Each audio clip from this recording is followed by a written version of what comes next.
नमस्कार दोस्तों, स्वागत है आप सभी का आपकी अपने YouTube channel Shyam class study में। आज की इस वीडियो में यूपी पुलिस एग्जाम में पूछे जाने वाली जीके जीएस के 37 महत्वपूर्ण प्रश्न लेकर के आया हूं, जो आने वाली यूपी पुलिस परीक्षा के लिए अत्यंत महत्वपूर्ण प्रश्न है। अगर आप सभी लोग दिन रात मेहनत करके यूपी पुलिस एग्जाम की तैयारी कर रहे हैं तो आप हमारे इस प्रैक्टिस सेट में 25 प्रश्न सही करके ही जाना। अगर आप 25 प्रश्न सही करके नहीं जा पाती हैं तो आप टाइम पास कर रहे हैं और अपना कीमती समय बर्बाद कर रहे हैं। तो इस प्रैक्टिस सेट को पूरा लगाइएगा।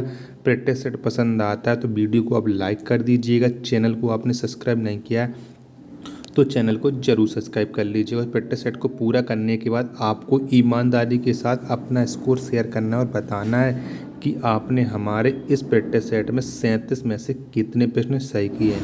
इस प्रैक्टिस सेट को आप अपने सभी यार दोस्तों के पास जरूर शेयर कर देना, जिससे वो भी लोग प्रैक्टिस सेट को लगाएं और उन लोगों को भी अपनी तैयारी का पता लग जाए कि उनकी तैयारी यूपी पुलिस परीक्षा के लिए कितनी हुई। तो चलिए शुरू करते हैं आज का अपना 37 प्रश्नों का महत्वपूर्ण प्रैक्टिस सेट।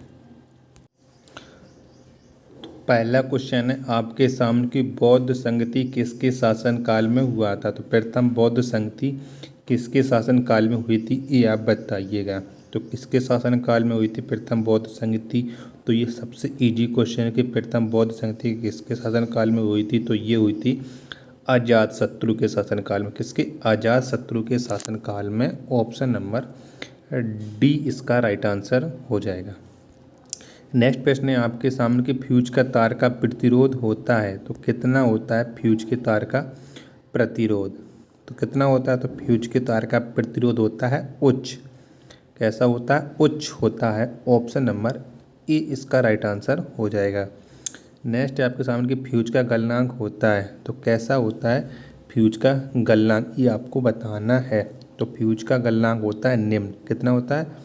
निम्न। ऑप्शन नंबर बी इसका राइट आंसर हो जाएगा। अगला प्रश्न है आपके सामने कि राष्ट्रीय धातुकर्म लेबोरेटरीज कहाँ स्थित है। तो कहाँ पर स्थित है राष्ट्रीय धातुकर्म लेबोरेटरीज। तो ये कहाँ पर है? तो ये स्थित है जमशेदपुर में। कहाँ पर? जमशेदपुर में। ऑप्शन नंबर बी इसका राइट आंसर हो जाएगा। नेक्स्ट है आपके सामने कि किसी प्रदेश में राष्ट्रपति शासन की अधिकतम अवधि हो सकती है। तो किसी राज्य में राष्ट्रपति शासन कितने समय तक लगाया जा सकता है, ये आपको बताना है। तो इसकी अधिकतम अवधि बताना है, न्यूनतम नहीं, अधिकतम अवधि बताना है कि ये कितने समय तक लग सकता है। अधिकतम ये 3 वर्ष तक लग सकता है। कितने? 3 वर्ष तक लग सकता है। ऑप्शन नंबर सी इसका राइट आंसर हो जाएगा। हड़प्पा स्थल लोथल कहाँ पर अवस्थित है। तो कहाँ पर है हड़प्पा सभ्यता का जो लोथल स्थल है, तो ये कहाँ पर है? तो लोथल स्थल है गुजरात में। कहाँ पर? गुजरात में। ऑप्शन नंबर ए इसका राइट आंसर हो जाएगा। भारत एवं पाकिस्तान के बीच शिमला समझौता कब हुआ। तो कब हुआ था भारत और पाकिस्तान के बीच शिमला समझौता। तो शिमला समझौता भारत और पाकिस्तान के बीच 1972 में हुआ था। कब हुआ था? 1972 में। ऑप्शन नंबर सी इसका राइट आंसर हो जाएगा। नेक्स्ट है आपके सामने कि गोवा किस वर्ष आज़ाद हुआ था। तो किस वर्ष आज़ाद हुआ था गोवा, यानी गोवा को स्वतंत्रता कब मिली थी। तो गोवा को स्वतंत्रता मिली थी 1961 में पुर्तगालियों से। ऑप्शन नंबर सी इसका राइट आंसर हो जाएगा। अगला आपके सामने कि भारत की प्रथम महिला विदेश सचिव कौन थी। तो कौन थी भारत की प्रथम महिला विदेश सचिव। तो ये थी भारत की प्रथम चोकला अय्यर। कौन सी? चोकला अय्यर भारत की प्रथम महिला विदेश सचिव थी। ऑप्शन नंबर ए इसका राइट आंसर हो जाएगा। नेक्स्ट प्रश्न है आपके सामने कि डोगरी किस राज्य की भाषा है। तो किस राज्य की भाषा है डोगरी, ये आपको बताना है। तो डोगरी है जम्मू कश्मीर राज्य की भाषा। किसकी? जम्मू कश्मीर की। ऑप्शन नंबर बी इसका राइट आंसर हो जाएगा। हड़प्पा सभ्यता के स्तर रोपड़ भारत के किस राज्य में है। तो रोपड़ कौन से राज्य में है, ये आपको बताना है। तो रोपड़ कहाँ पर है? तो रोपड़ है पंजाब राज्य में। कौन से राज्य में? पंजाब में है रोपड़। ऑप्शन नंबर डी इसका राइट आंसर हो जाएगा। अगला प्रश्न है आपके सामने कि बुद्ध के जीवन से संबंधित नाटक यशोधरा के लेखक कौन है। तो कौन है यशोधरा नाटक के लेखक। तो इसके लेखक हैं Maithili Sharan Gupt. Option number A इसका राइट आंसर हो जाएगा। नेक्स्ट है आपके सामने कि रामकृष्ण मिशन की स्थापना कब की गई। तो कब की गई थी रामकृष्ण मिशन की स्थापना, ये आपको बताना है।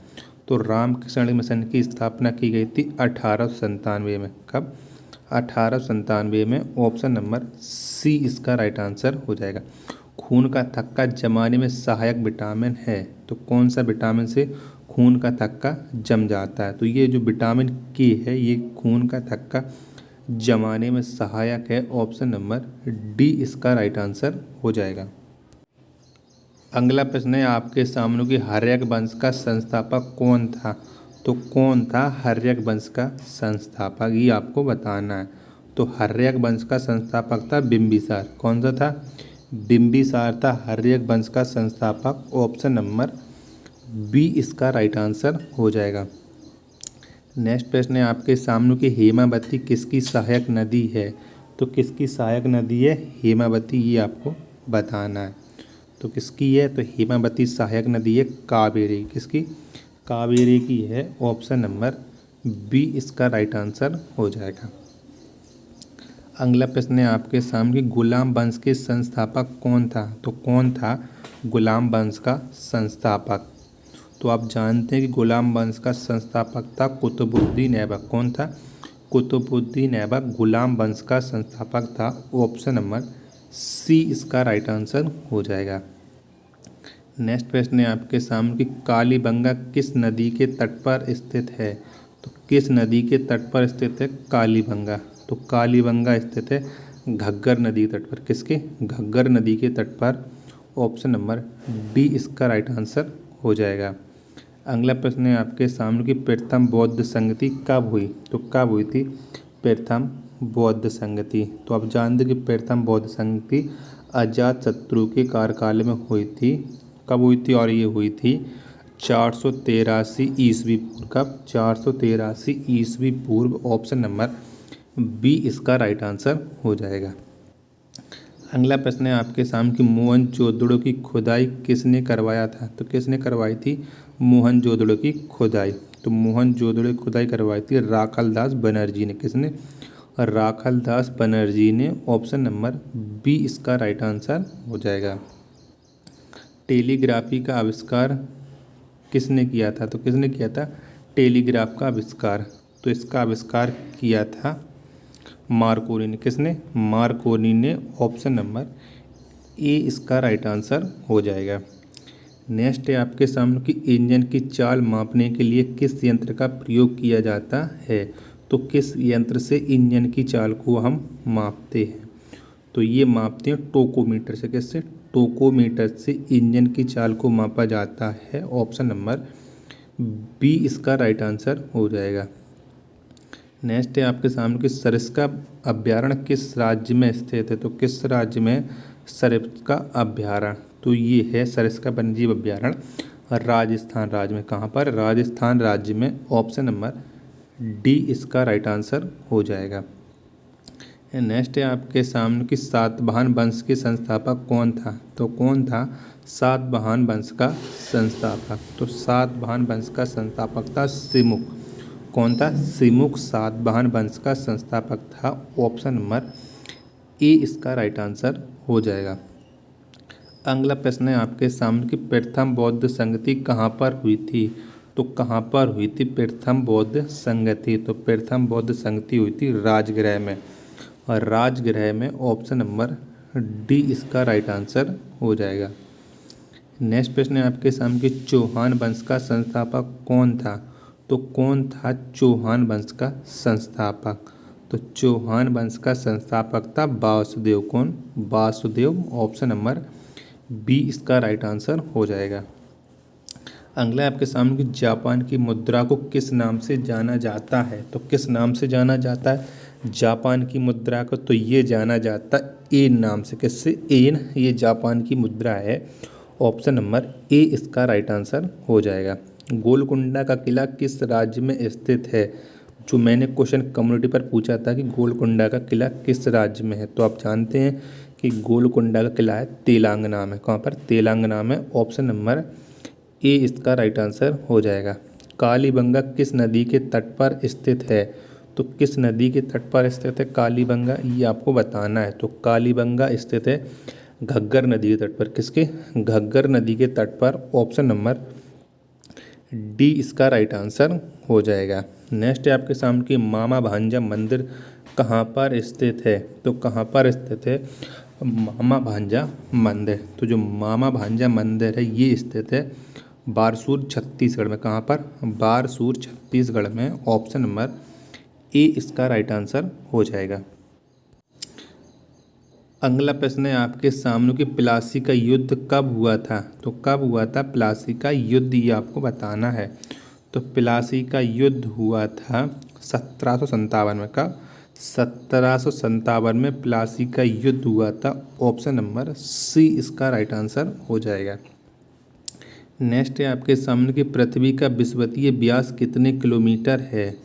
तो कितने किलोमीटर है पृथ्वी का विषुवतीय व्यास? तो ये है 12,756 किलोमीटर। कितना? 12,756 किलोमीटर पृथ्वी का विषुवतीय व्यास है। ऑप्शन नंबर ए इसका राइट आंसर हो जाएगा। अगला है आपके सामने कि प्रथम जैन सम्मेलन कहाँ पर संपन्न हुआ? तो कहाँ पर हुआ था प्रथम जैन सम्मेलन, ये आपको बताना है। तो प्रथम जो जैन सम्मेलन है ये हुआ था पाटलिपुत्र में। कहाँ पर? पाटलिपुत्र में। ऑप्शन नंबर सी इसका राइट आंसर हो जाएगा। नेक्स्ट है आपके सामने कि कर्क रेखा किस राज्य से होकर नहीं गुजरती है? तो किस राज्य से होकर नहीं गुजरती है कर्क रेखा, ये आपको बताना है। तो कर्क रेखा मध्य प्रदेश से नहीं गुजरती। कहाँ से? मध्य प्रदेश से नहीं गुजरती है। ऑप्शन नंबर ए इसका राइट आंसर हो। तो मध्य प्रदेश से तो गुजरती है, उड़ीसा से नहीं गुजरती। मैं गलत बता गया हूँ, मध्य प्रदेश से तो गुजरती है कर्क रेखा, जबकि जो उड़ीसा राज्य है यहाँ से नहीं गुजरती है। ऑप्शन नंबर डी इसका राइट आंसर हो जाएगा। नेक्स्ट है आपके सामने कि राष्ट्रकूट वंश का संस्थापक कौन था? तो कौन था राष्ट्रकूट वंश का संस्थापक? तो राष्ट्रकूट वंश का संस्थापक था दंतीदुर्ग। कौन? दंतीदुर्ग राष्ट्रकूट वंश का संस्थापक था। ऑप्शन नंबर सी इसका राइट आंसर हो जाएगा। नेक्स्ट है आपके सामने कि तृतीय बौद्ध संगति के समय मगध साम्राज्य का शासक कौन था? तो आपको बताना कि जब तृतीय बौद्ध संगति हुई उस समय मगध का राजा कौन था? तो कौन था उस समय मगध का राजा? तो ये था अशोक। अशोक के समय में तीसरी बौद्ध संगति हुई थी। ऑप्शन नंबर बी इसका राइट आंसर हो जाएगा। द्वितीय जैन संधि कहाँ पर संपन्न हुआ?